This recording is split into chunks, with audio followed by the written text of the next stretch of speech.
And I think once anyone decides to research Islam and to really look into the subject, they will come to vastly different conclusions than what many media outlets would like them to believe. And this, I believe, is at least one of the reasons why, alhamdulillah, Islam is the fastest growing religion in the world today.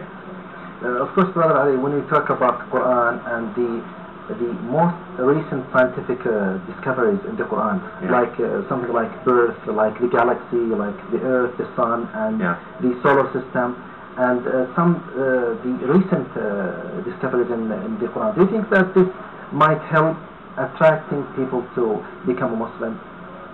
Sure, I think anything which reinforces previous statements by our beloved Prophet ﷺ, I think will lead people to dig deeper and to do research about Islam. And the more things which come out to be true and manifest themselves in reality that were stated by our prophets and stated in the Quran or the Sunnah, certainly help people to come to Islam, to research it, and inshallah convert. So. Because lots of scientists in the European countries, when they look at the interpretation of the Holy Quran, they will discover something that has been discovered a long time ago, more than 1,000. So it may help them to discover what's beyond Islam and what's beyond this religion. Don't you think that? Absolutely, I do think that, and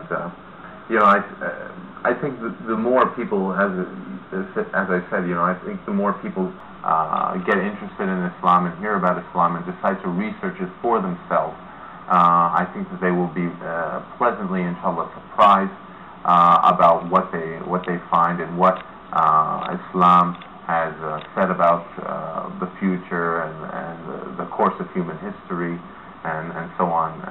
I think that all of these things, strengthen Islam, strengthen Ummat al-Islamiyya, the Islamic community, and all of these things, alhamdulillah, give more credence and weight to the message of Allah subhanahu wa ta'ala. But do you have, of course, you have a message for those people who are a new Muslim, and of course in the Arab world, but when they travel to the European countries, of course they will have like a right ambassador in order to give the right image by applying what they have learned, just what we have mentioned earlier, to apply what they have learned in the European countries, so that they know that this is a person whom came from a right and correct religion.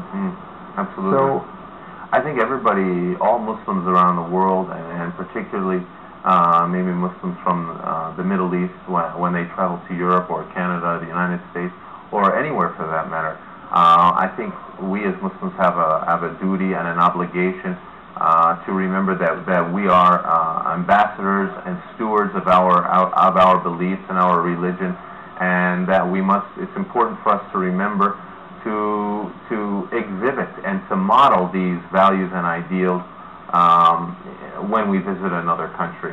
And particularly now, given as we touched on earlier about the media's negative criticism of Islam often, I think it's now really important for Muslims all across the world to take a big step forward and to model and show the positive aspects of Islam, to help the world see the true picture of Islam, and it takes a while, but of course it's going to take time. But any little bit helps, and a lot of the people in the West do not have many opportunities to interact with Muslims.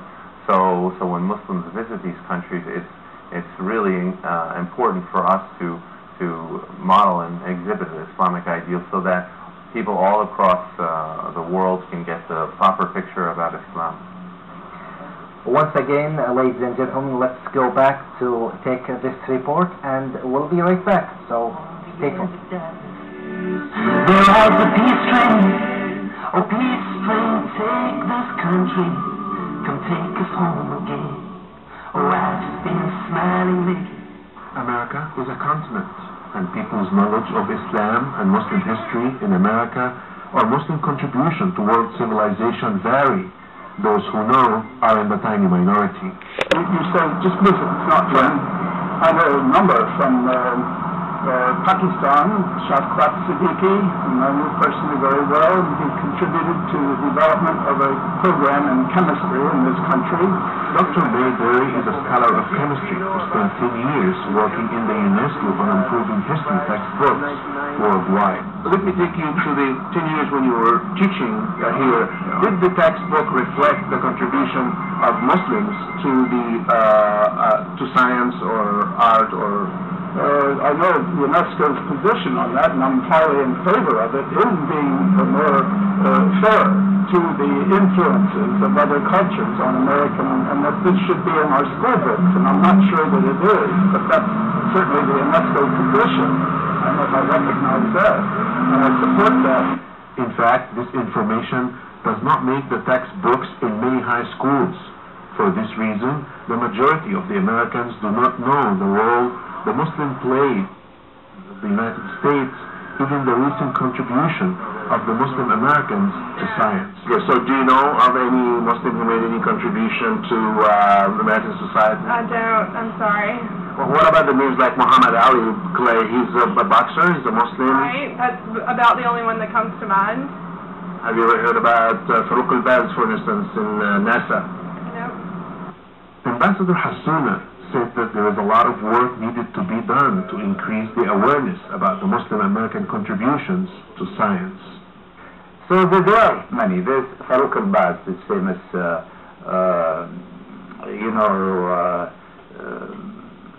scientist who took part already in the moon mission.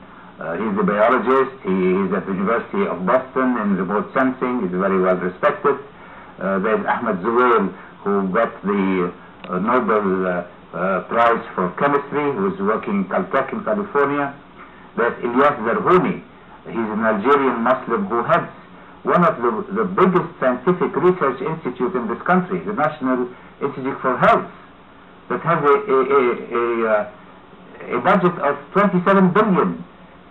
18,000 people work under his supervision. He's Muslim. And then you have great people all over the country. You have Mustafa Akkad, the late producer from Syria, whose son is now still active in Hollywood in producing films. You have professors at universities. You have a very famous woman professor for Aziza Hibri at Mellon University. In fact, there are very important initiatives being done by Muslim Americans to achieve this goal. Amir established a traveling museum called Collection and Stories of American Muslims. It is a non-profit organization dedicated to preserve the history of Muslims in America. He went deep in the American history and dug out information from the American Historic Record, or the Census Bureau. How many years did you start? We've been working with this for the last 11 years. How many exhibits did you do? We've done over 55 exhibits. I haven't really counted. I know we reached over 60,000 people. We've been to Harvard, been to Stanford, been to Howard, Rutgers, quite a few different universities. We've been to quite a few different masjids, open houses in Ann Arbor, Michigan, Detroit, Chicago. Did you find any shocking response? Like, oh my God, I never knew that. Oh, always. I never knew. I never read it. Empowering, insightful. The response always been overwhelmingly positive. The first American Muslim to memorize the whole Quran was in 1730. He was really a prince, to say, Job, son of Solomon Dijalo, high priest of Brno, in the country of Futajalo. He was captured and enslaved, and he was a scholar. And after 3 years, he was blessed to get his freedom back. He was only enslaved for 3 years. Then he got his freedom back. And he's from, where is this country? Futajalo currently today is in Guinea. Muslims came from Turkey to the United States and established a city called Mecca in the state of Indiana in honor of Mecca, the Hajj place of Muslims in Saudi Arabia. Alhamdulillah, you know, there's quite a few towns around the United States that got Islamic names. There's like a Muhammad, Illinois, Toledo, Ohio, Medina, New York, and different towns. We were blessed to go to this town, Mecca, Indiana, which was established in the late 1800s. So what happened to the Muslims who came and established this city called Mecca in Indiana? I haven't been finding no Muslims that are living there today. These are people that are the descendants of Muslims. Matter of fact, the story that I was told, that there were some Arabs that came in and named the town. They don't even know their heritage. In fact, the Muslims' root in America go back to the 1500s. This brother Esteban, who came over here in the 1500s with the Spaniards, who came from the Spanish Inquisition. You find that Muslims came over the United States in like 4 different ways. One through the Spanish Inquisition, and then part 2 to that is the Barbary Coast War. Then another wave came from the Africans that was enslaved. Then you had those that came through what you call the fall of the Ottoman Empire. Then the last waves were in the 60s and the 70s through immigration. Estebano is credited with discovering Arizona and New Mexico. He came with the Spaniards. Only a handful of these Muslims are mentioned in American textbooks, but the fact that they were Muslims is never mentioned. They call them a Moor. Yes, these are code words that was used back those days. Moriscos, Moors, and Melungeons. Then when it came to the Ottoman Empire turn, they called us Turks. So you don't find in the text, these are Muslims practicing, like when you come to the 1800s, talk about some of the enslaved people praying. So do you think it was deliberate that he did not say that they were Muslims? Some of it, yes. Some of it for sure, out of bigotry and hatred. Some out of ignorance. They told us that we had no education, no culture, no history, that they came over to civilize us. But we have documents, as I talked earlier about Job in 1730. He was a hafiz, a scholar, he could read and write. There's another brother named Charno. In 1768, he wrote a letter all in Arabic, the Al-Fatiha and 4 of the last surahs of the Quran. They didn't know what it meant. It was 67 years later before they was able to do a translation. So they lied to us. We did have a history, we did have a culture, and they didn't know. And so a lot of it was ignorance, and some of it was bigotry. So what do you think we should do about this? This is 200 years ago. I think we need to tell our story. We're going about this, traveling throughout the country. We produce books. We've got our books in different schools. A lot of Islamic schools have purchased our books. Other organizations have purchased the books. And hopefully, inshallah, matter of fact, I met students that said they did their thesis on our work. I met a couple of high school students that said they did reports on our work. So it's a gradual thing, and I think in time you'll see that this is going to merge into the American textbooks.